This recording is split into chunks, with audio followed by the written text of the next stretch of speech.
We used to really focus on losing weight, and now that's still important, but it seems that muscle has become even more important. There was a little clip I found of her talking about this. I'm not going to get big and bulky, am I? That is not an easy thing to do. You know, I would rather see young people in the gym than out fucking around. We're gonna move on to our MAGA segment. Should we be funding it at all? The answers that were given by the new CEO weren't very good. Why do they need federal money at all? Because the numbers that I have, but the kids programming. Oh my God. Senator Lindsey Williams made these comments defending men, women, in women's sports. This topic is not going to go away. At some point, we have to get over the tell you can be everything and do everything. Well, not everybody can. Why would you lie to girls? And for her to say something so stupid like that and to actually be a representative, I mean, it just does a disservice to women. This doesn't end well unless it ends soon. Can't just report the fucking obvious. It's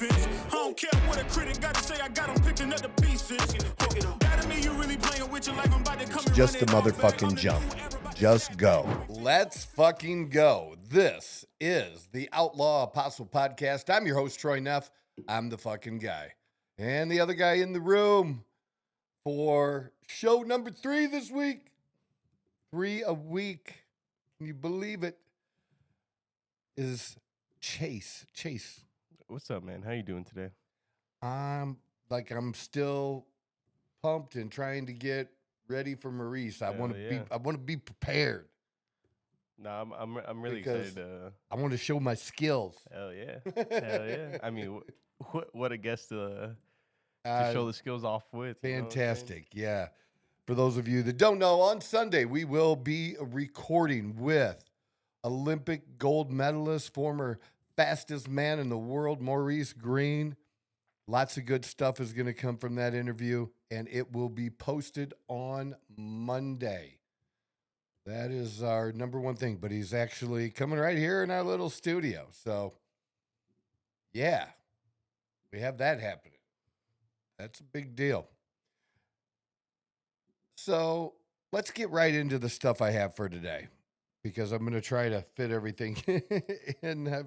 I've been doing pretty good at fitting You've been things doing, in. I would say, more than just good. Yeah, okay. Oh, yeah. It's good to know. I appreciate the feedback. One of the things that we talk about is lifestyle change when it comes to health and fitness. That whether you're using GLP-1s, not using GLP-1s, dieting, that testosterone for men, that as a part of that should also be a lifestyle change. Doesn't mean you're going to become a gym rat or anything like that. You know, there's certain minimums that we recommend. And I also almost hate giving the minimums, because when I have given these minimums, they're at least recently, I was inflating them a little bit, knowing that people are probably not going to do it. So I tried to inflate it just a little bit and say like maybe 3 times a week, 30 to 45 minutes, 3 times a week. The real actual scientific minimum that they've studied that works and helps you maintain your lean muscle mass is basically twice a week, 30 minutes. And you could do whole body workouts if you wanted to. You know, you could, each workout, you could do something for your chest, your back, your legs, your arms, and spread it out. Do it on a Tuesday and a Friday or whatever. But just 30 minutes, that's really all you need. And somebody who's written a book about it that I follow and also have recommended for you all to follow, that she provides really great information. She also has her own podcast and gets wonderful guests on that are deep into the weeds on this stuff as far as knowledge and the study and the years and even decades some of these people have spent on this kind of stuff. And that's where we're getting the best information from. That just not somebody just interpreting somebody else's information, but people that have actually been part of the actual research. Even she gets on her program and does a fantastic job. And that's Dr. Gabrielle Lyon. Now, again, talking about the muscle, especially, it's even come to the point now where when we were talking about helping people with disease, helping people with type 2 diabetes, being overweight, uh, being obese, that the number one thing in just making their lives better and the ability for them to live longer, potentially live longer, better lives. We used to really focus on losing weight, losing fat, losing weight, but especially losing weight and the difference that that makes metabolically and just everything for people. And now that's still important, but it seems that muscle has become even more important or as important. I like to label them not number one and number two, but number 1A and 1B. But one of the biggest factors in living a good, long, healthy life, being able to fight disease, being able to just not get disease in the first place, just be healthy, is maintaining muscle, maintaining your muscle. And it does obviously get harder as you get older. That's why it is so, so important for you all to at least be willing to do a minimum, like the 2 days a week. You can always do more, but doing that is just going to help you. It's going to help your bone density. It's going to help you stay mobile. Just all of these positive things. And it's not about doing what you can do for some people, what you were doing in your 20s, but just doing better than you are now. Doing better, feeling better, and it's going to come from retaining muscle. So there was a little clip I found of her talking about this, and we're going to play that for you. It's not very long.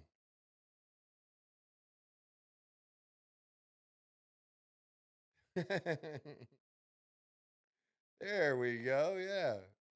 Greater chance to live to 100, just based on strength. The stronger you are, the more muscle mass you have, the greater your survivability. Furthermore, the more fat that becomes infiltrated into your skeletal muscle mass, the less likely you are to survive anything. If you are strong, Yep, you go ahead. Let that play through one. in your 40s and 50s, you will have a 2.5 times greater chance to live to 100, just based on strength. The stronger you are, the more muscle mass you have, the greater your survivability. Furthermore, the more fat that becomes infiltrated into your skeletal muscle mass, the less likely you are to survive anything.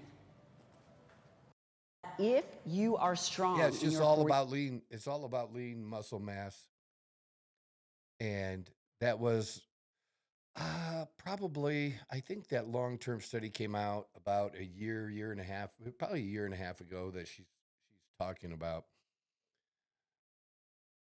And so other people have been talking about it. She's been a guest on other people's shows. This being our MAHA segment, Make America Healthy Again. We wanted to highlight that today, especially because Dawn has started training some people. And a lot of people talk to her at the gym. I've always been that way. I talk to a lot of people at the gym. And I do get my workout in too.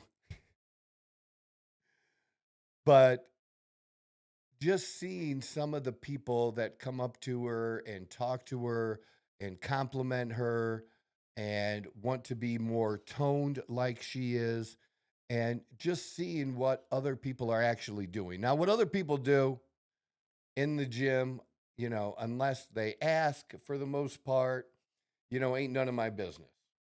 But there was a group of 4 younger people yesterday that were in the gym, 3 young ladies in their late teens, probably, and a younger boy who was, I don't know, probably 14, 15, something like that. And they were moving together from machine to machine, and they weren't real confident about what they were doing.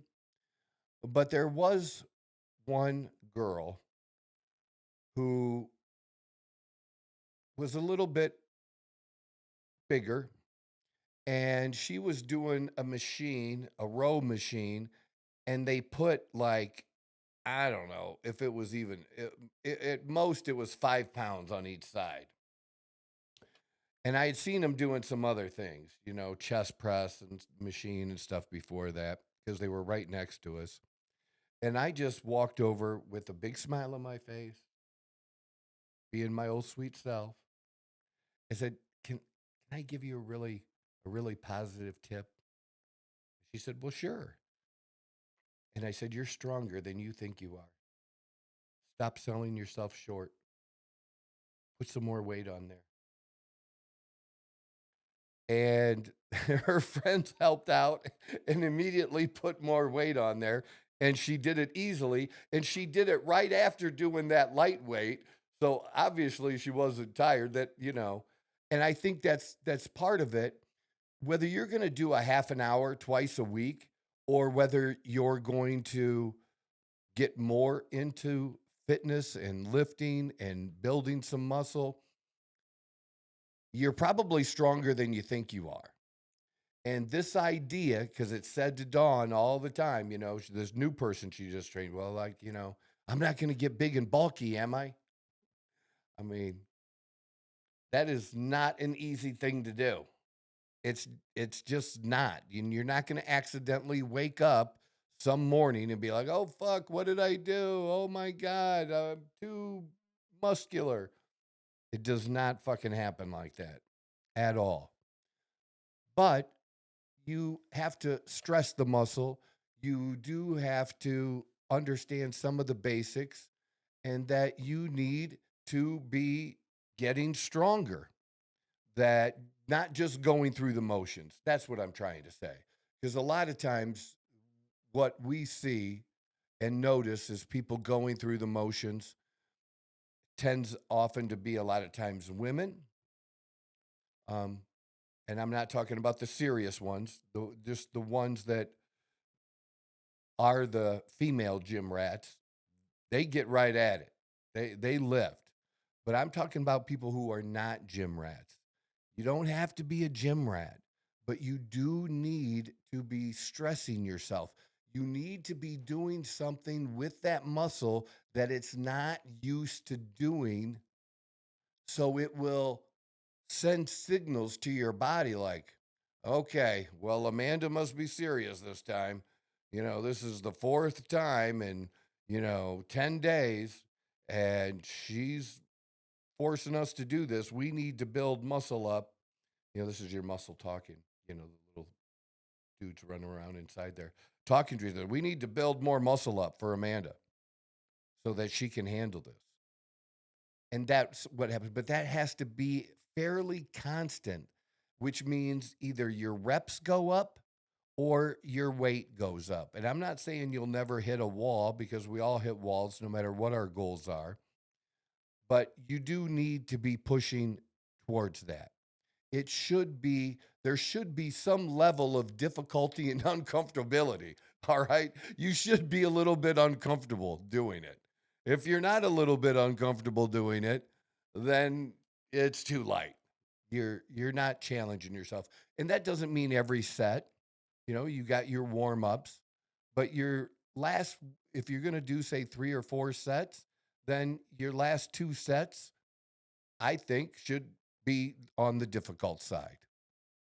And we actually know that. It's not something we just think. We know that that's what should happen. It should be on the more difficult side for you. And that's what is going to, I mean, 2.5 times more likely to live to be 100. I don't think there's anything else that you can do that's going to give you more of a possibility to live. And it's not just about living to 100, because they have all kinds of medical machines, meds, all kinds of things to keep us alive. But what kind of life is it?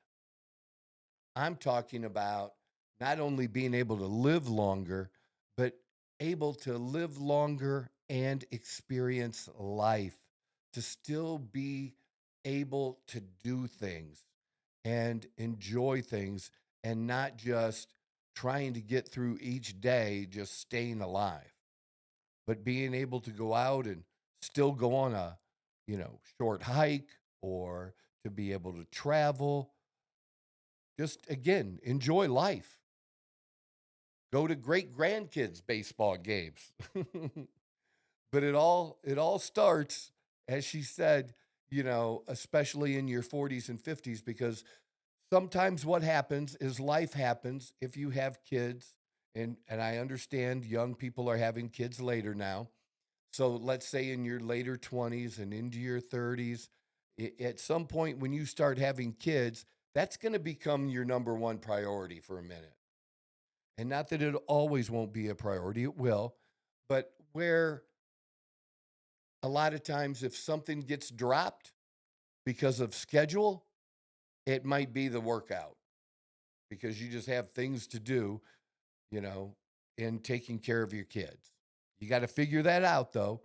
But then later on, especially as they get older, as they're more capable of taking care of themselves or being able to be home by themselves, then maybe, you can,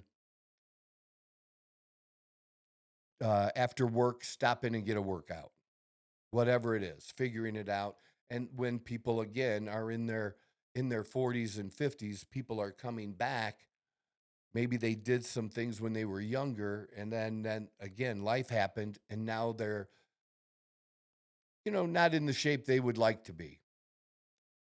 So it really, a lot of it, you're seeing a lot of people in your 40s and 50s coming back to the gym. And I think overall, it's a positive, as I've said. I know some people don't like it, and I know it can be irritating sometimes, but I would rather see young people in the gym than out fucking around, because to me, it's going to be a positive.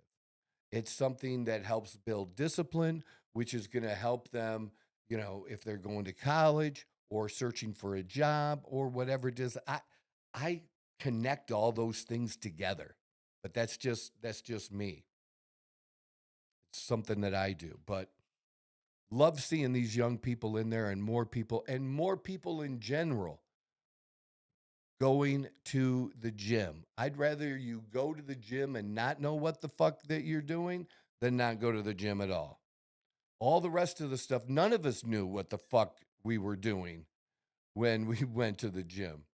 Now, we have a lot of great information out there now and a lot of shitty information, but you can find the really good information. And I try to share that. Who are the people, if you don't have a lot of experience, who are people that you can follow and learn from about how to do a certain movement that's going to give you the better results.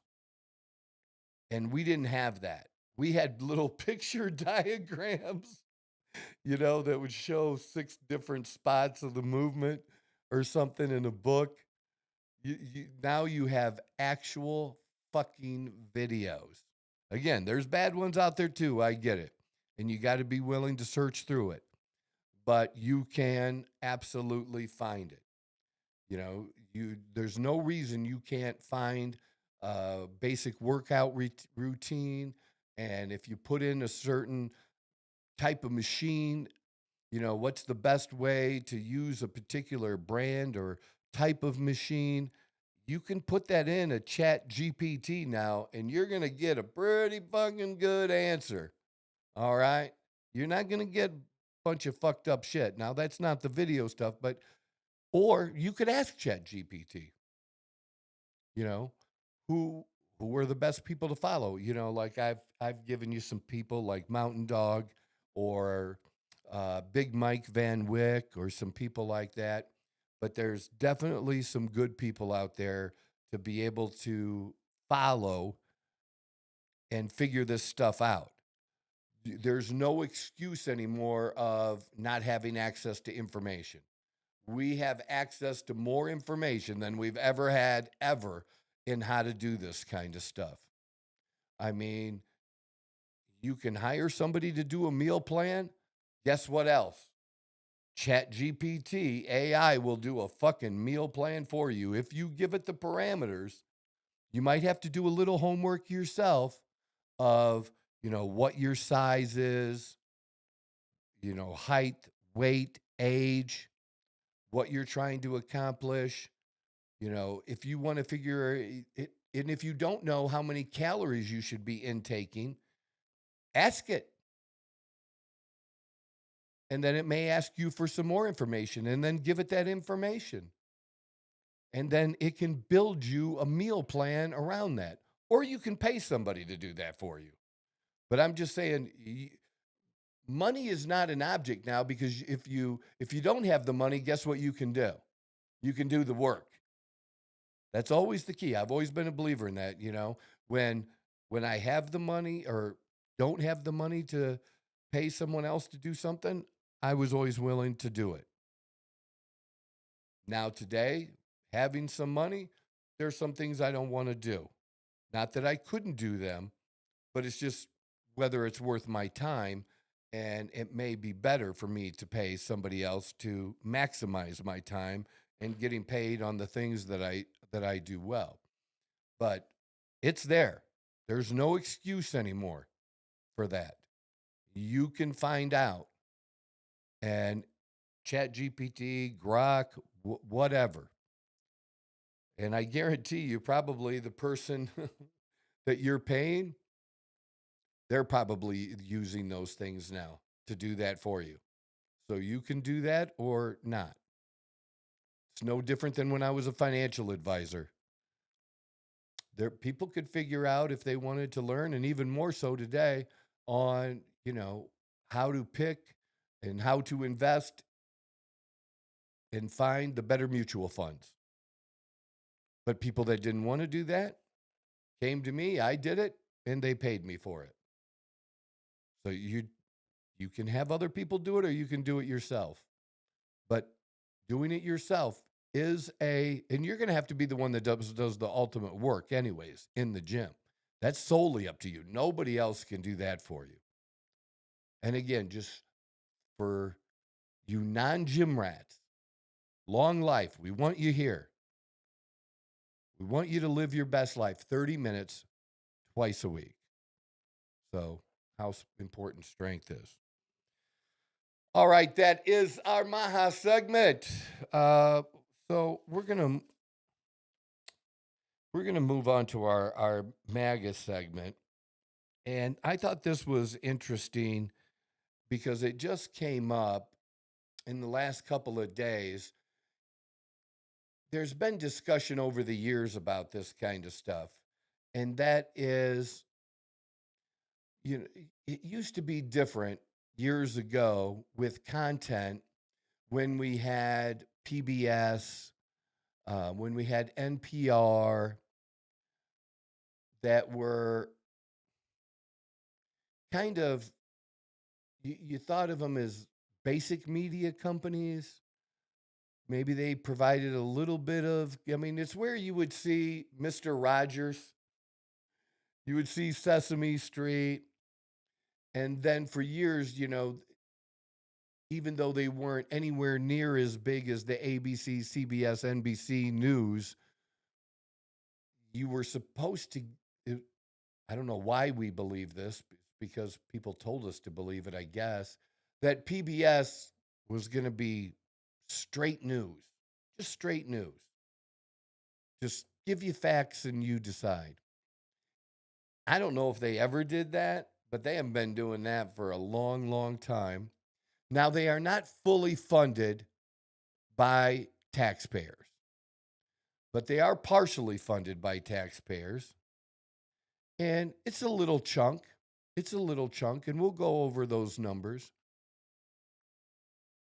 So it's to the point now where should we be funding it at all? Is this a good use of taxpayer money? Because we have so many choices now. Again, this isn't like when I was growing up and you had your 3 basic stations and then you had, the public station. It's not like that anymore. There's so much information, and people are getting that information a lot from just this, from podcasts and just other sources, people talking about the news. You can find all kinds of people at all different levels of quality entertainment, and it's up for you to decide, just like you would anyways, whether or not you believe it or you think it's good stuff. But listening to this was a House hearing on this, and they were put on the spot, and the answers that were given by the new CEO weren't very good. Just not very. She should have had better answers, for one. But when you find out they have 80-some editors, and do you know how many of them are registered Republicans? 0. 100% of them are registered Democrats. Now, how are you going to get non-biased information when all of your editors, all of them, are registered Democrats? They were also asked about, because they were complicit in also burying the Hunter Biden laptop story. They were involved in Russia hoax. They were involved in, what was the other one I was trying to think of? But you get the idea. All involved in it. So here's a little bit, and I thought it would be smart.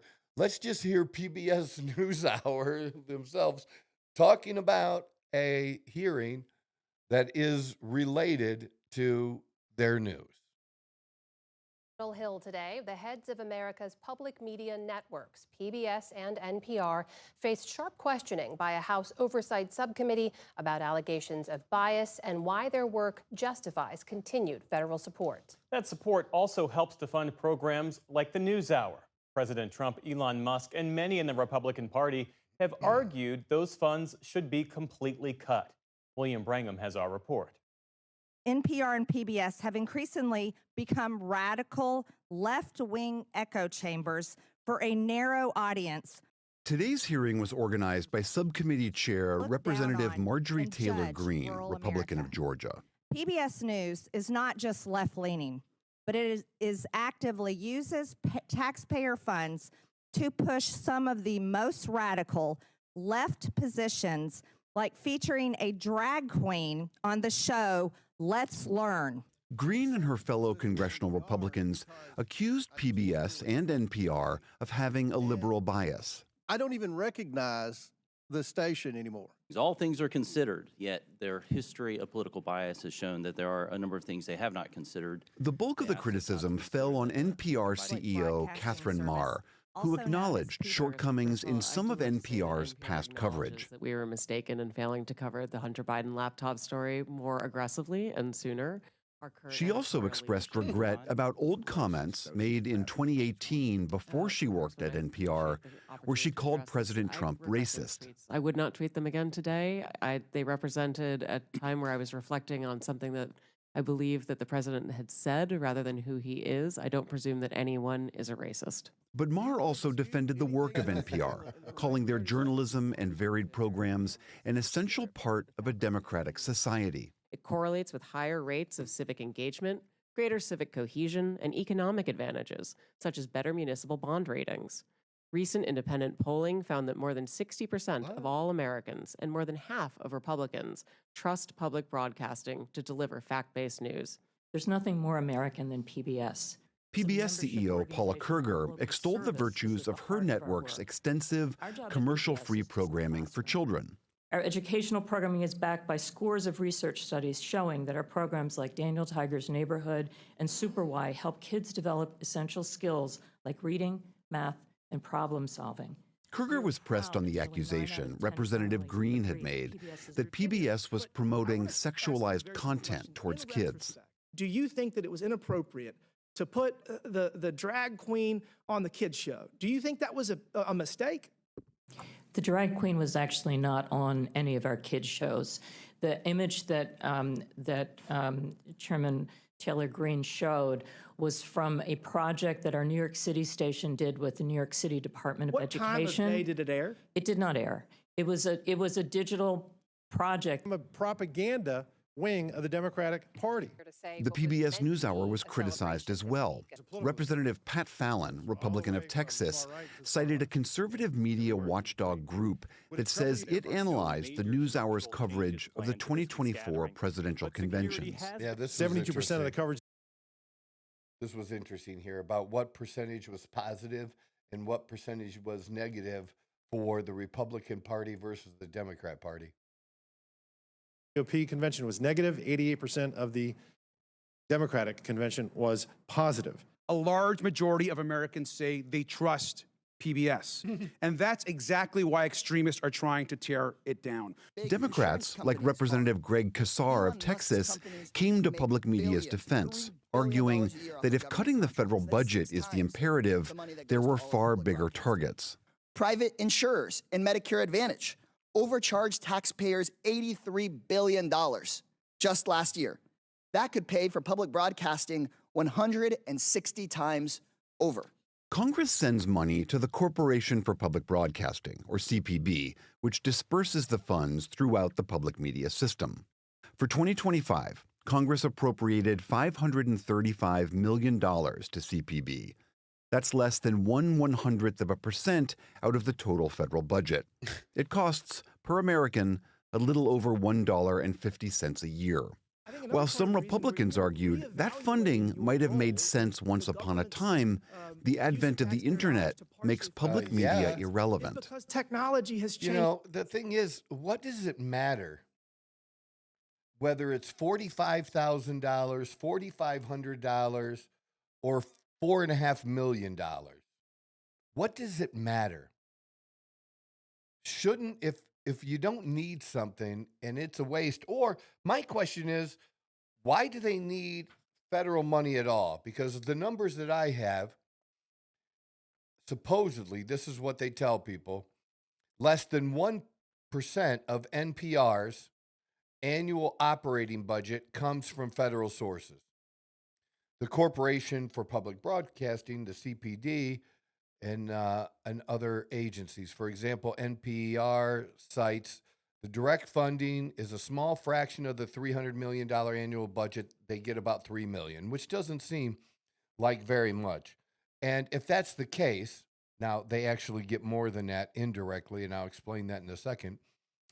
But if their budget is $300 million, and now they get of that $3 million is coming from taxpayers, nobody's saying shut PBS down.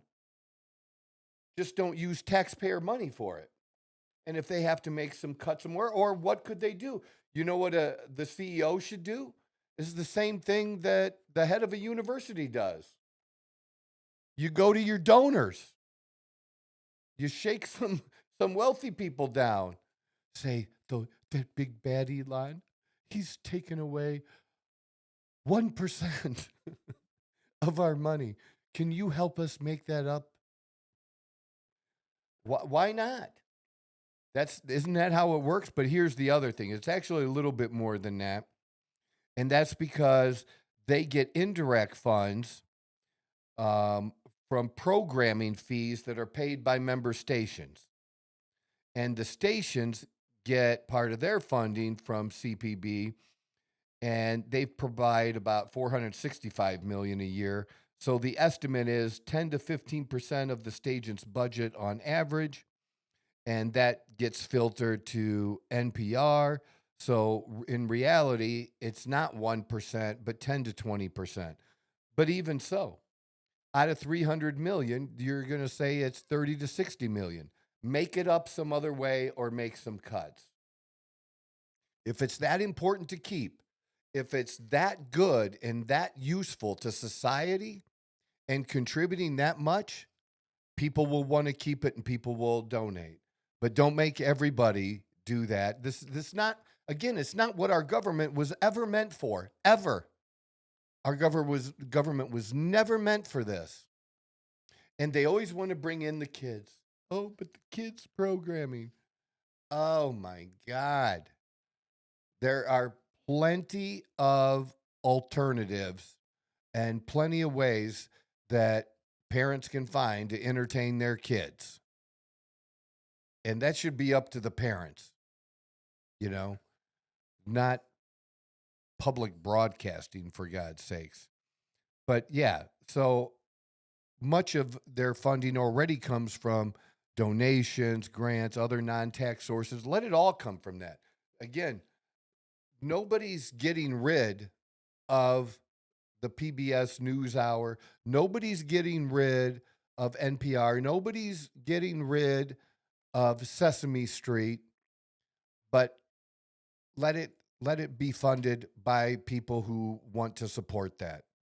That's how it was always meant to be and always done. And it's interesting to hear a congressman saying, well, there's so much more waste, fraud, and abuse in some other area. When, really? What are you doing to help get that money? To reduce that waste, fraud, and abuse? Because for now, everything we've seen are these motherfuckers doing everything they can to stop everything. No matter how bad the waste, fraud, and abuse is, they're actually supporting it. They don't want any cuts. Because you could just, I mean, it's just every day, over and over again. So, but it was interesting. I mean, eventually they get around to putting their foot in their mouth, is what happens. But I want to know what he's doing about that. But that still, even if you cut that stuff out, that doesn't mean you need to fund something still. That's the whole problem with government in the first place, is sometimes it starts something or a new program or whatever for what seems like a good reason. They start something, but things change, or maybe it doesn't work out the way it's supposed to. And then getting rid of it is almost fucking impossible. Like impossible. That's not how it's supposed to work. You should be able to get it. I actually saw somebody post last night, and I could say this about every day that I see the new dumbest post I've ever seen in my life. This guy was actually defending the government's wasteful spending and saying government shouldn't be run like a business. It wasn't meant to be efficient. I'm like, what? It's not supposed to be efficient. It's just supposed to throw money at problems, and how much of that money actually addresses the problem isn't an issue. It was the dumbest thing. It's like, did you really think this through when you wrote this? Just the dumbest thing I've seen. But that's what we have now. People actually promoting and believing that we should continue to be wasteful or whatever, do things that we just don't need. The list gets longer every single day. I don't know how much more proof they actually need, but definitely, Ed, I thought that was interesting because it has been something that's been talked about for years and years, and Republicans would talk about it at hearings like this, but ultimately nothing ever got done. But now we have a different sheriff and things are getting done. Just like getting rid of the Department of Education, been talked about since Reagan. So you're looking at, 40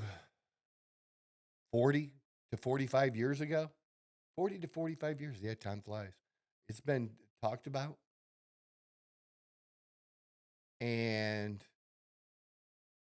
what, 40 years and nothing was ever done until now. It was just talked about. Same with the waste, fraud, and abuse. Both parties have said, we're going to be more efficient. Use those very words. But what? Nothing was ever done.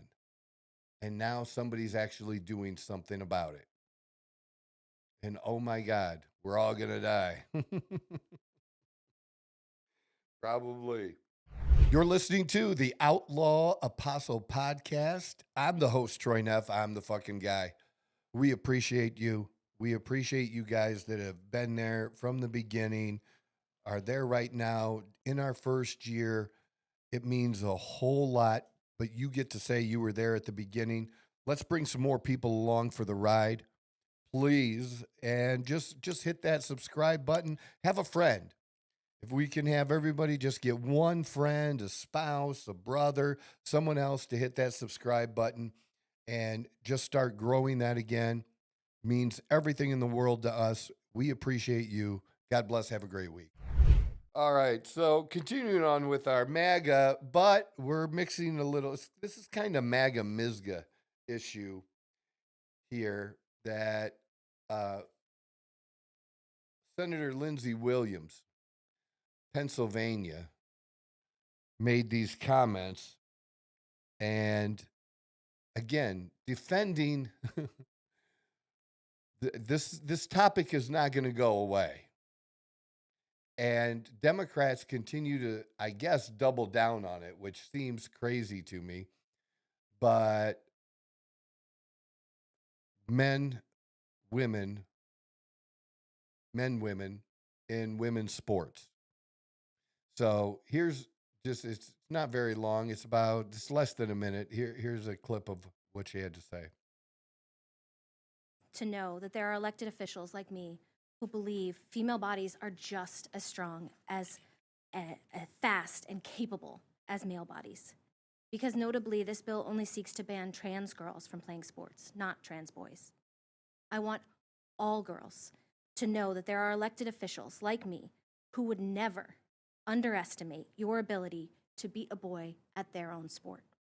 Because that's what the premise of this bill assumes, that female bodies are less than male bodies, that girls are at a, quote, automatic disadvantage and can't possibly compete against boys, even though girls do it every day. I want all girls to know that there are elected officials like me.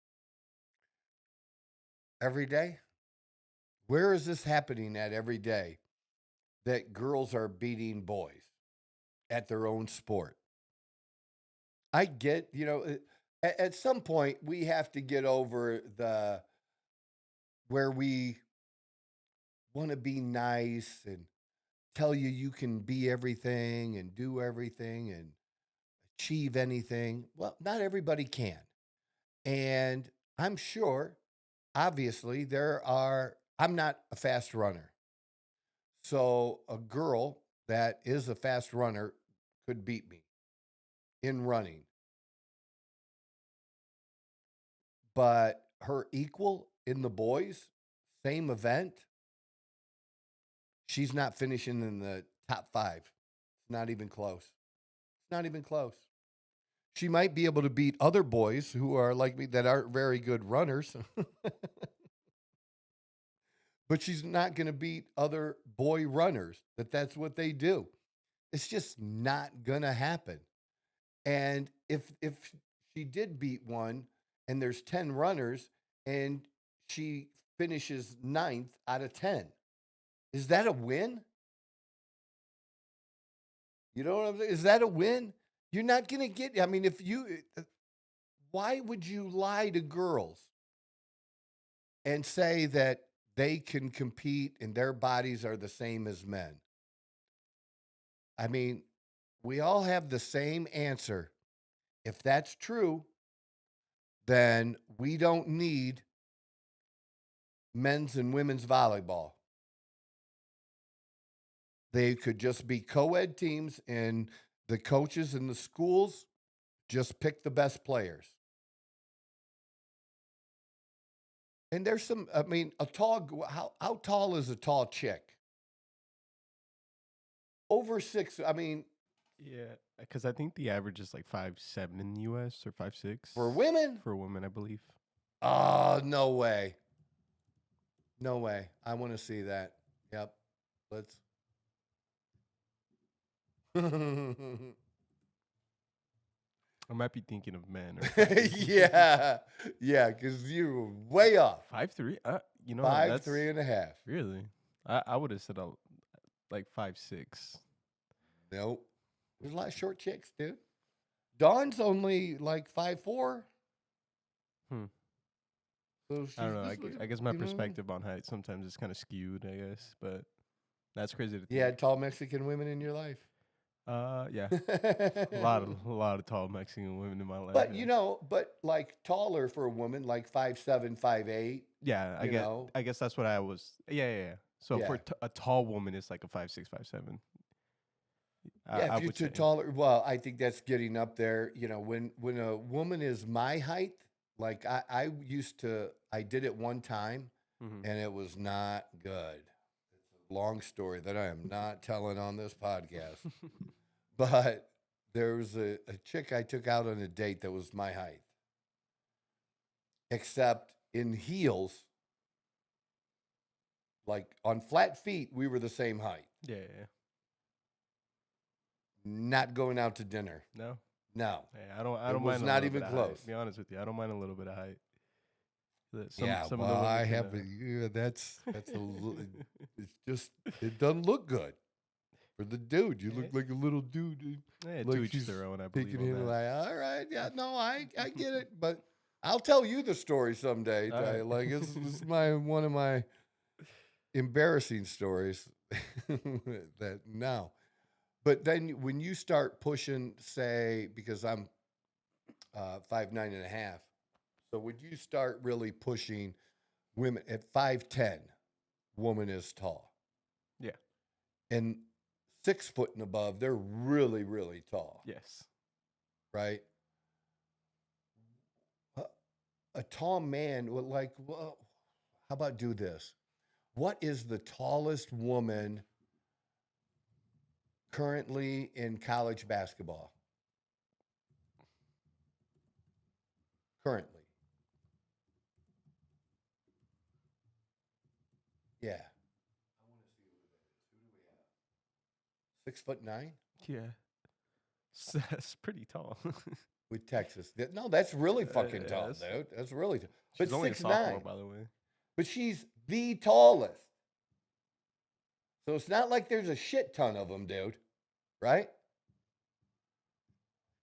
I mean, you got 6'9" in the, how about this? Put this in. 6'9", 6'8", 6'8". There's Right. No, that's tall. But what I want you to do is put in how many men's basketball players in college currently are 6'8" or bigger.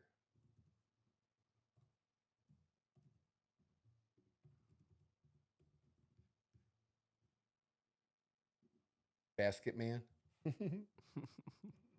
Yeah, my brain's a little lagging back. It's all right. That's so funny.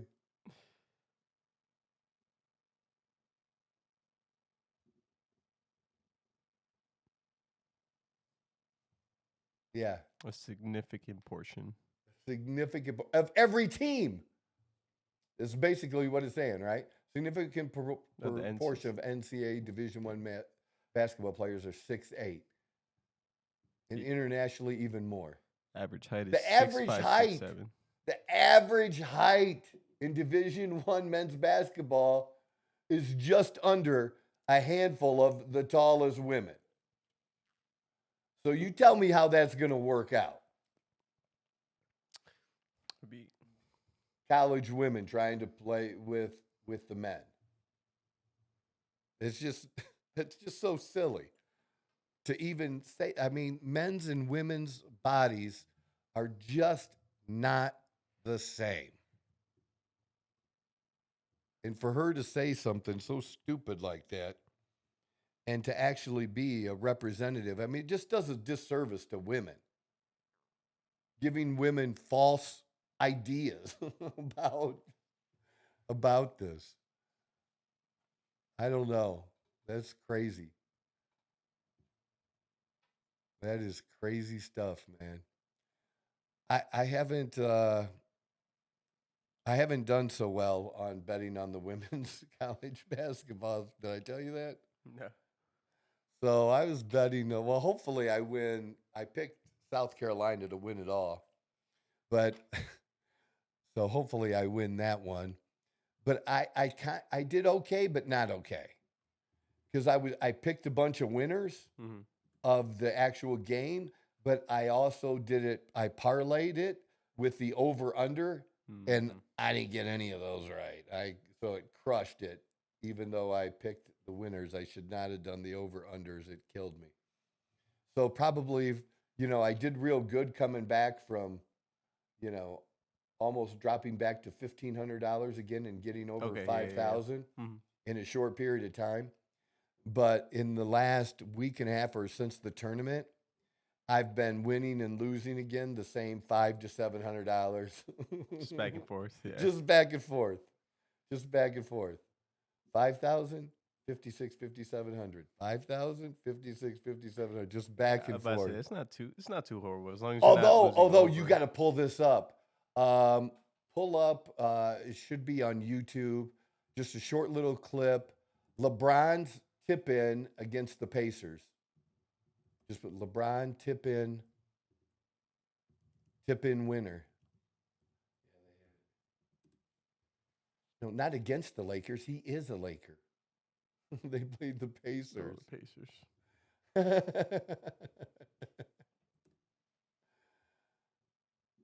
It was so crazy. So I couldn't get my phone to work last night when we were coming home.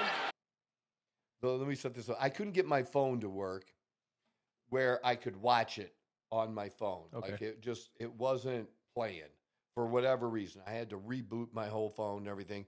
What did work is I could go to the DraftKings app and I could see the seconds tick off and I could see the score. Live score, yeah. And so there's like 25, 30 seconds left. The score is 118 to 119. And I placed this bet when the Lakers had a 5-point lead with just minutes to go. And I bet like 230, something like that, to win $100. Okay. That was the thing. So I had to bet 230 to win 100. So to get paid back 330 to get but that would win me $100. And the very little time. So I'm doing an in-game bet to try to make up for my other ones that weren't so good. And so it comes down to this. And I'm seeing this. And then shortly after this, I was actually able to see the play that was the win. But on my phone, I see it tick down to like 2 seconds, 1 second. And I'm totally calm. I can't believe how calm I was. And then all of a sudden, the score changed. And I knew it was the final score. So play this. You got to check this out, man. This is some badass shit. Smith back out to Mathurin. Throws up a shot. And it's rebounded by Luka. LeBron leaked out. They didn't see him. Here he is down court. Luka with 2 for the win. Tipped up and in. Dude, could that get any closer and be the win? A half second later, and they might wave that off, dude. That light comes on. I mean, that was perfect. It was funny because perfect. He was standing behind to it. It didn't look like he was gonna go for it. But then It like was the perfect. like a last second Yeah. jump, yeah. Yeah, that hurt them. Well, I'll take it. So I was happy with LeBron last night. He got me $100 of it. I made up. I didn't make any money last night, but that helped make up for The loss, yeah, earlier. of some other games. Yeah, they just were like, that's bad. That was good. I love being able to do that. It's so funny. So there we go. One last thing again, just a little bitty reminder. Please share. Check out, find our clip promoting Maurice Greene being on the program. He's going to be live right here with us. Well, it's not, the show's not going to be live, but it's going to be recorded. We're going to record on Sunday. The show's going to be up on Monday. And, judge me, please. I need to be on my game. I want to show you I got game, and we're looking forward to this being a big thing for both us and Maurice, and being able to get more really good guests on the show. But I totally appreciate him being willing to give us this time. And, we've been working hard at this going on a year. We'll have to figure out when June 4th. Didn't we look at it? June 4th. That's our anniversary.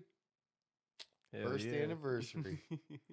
And it is really good to say that no matter where I was at or what I was doing, maybe we recorded back-to-back days or whatever, but we started out with the goal of doing 2 shows a day.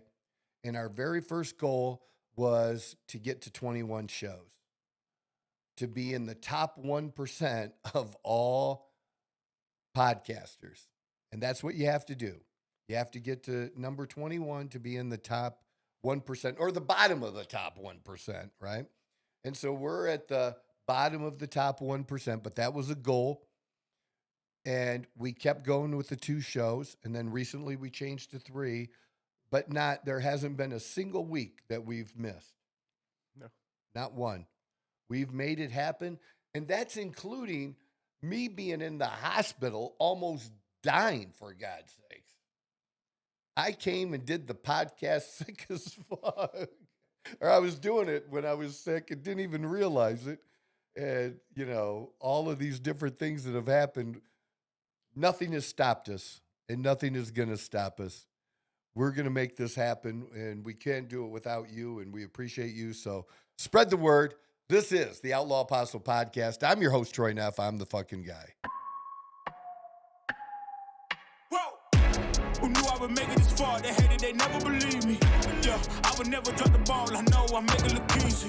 Yeah, Mayweather with the defense. I don't care what a critic got to say. I got them picking up the pieces. That to me, you really playing with your life.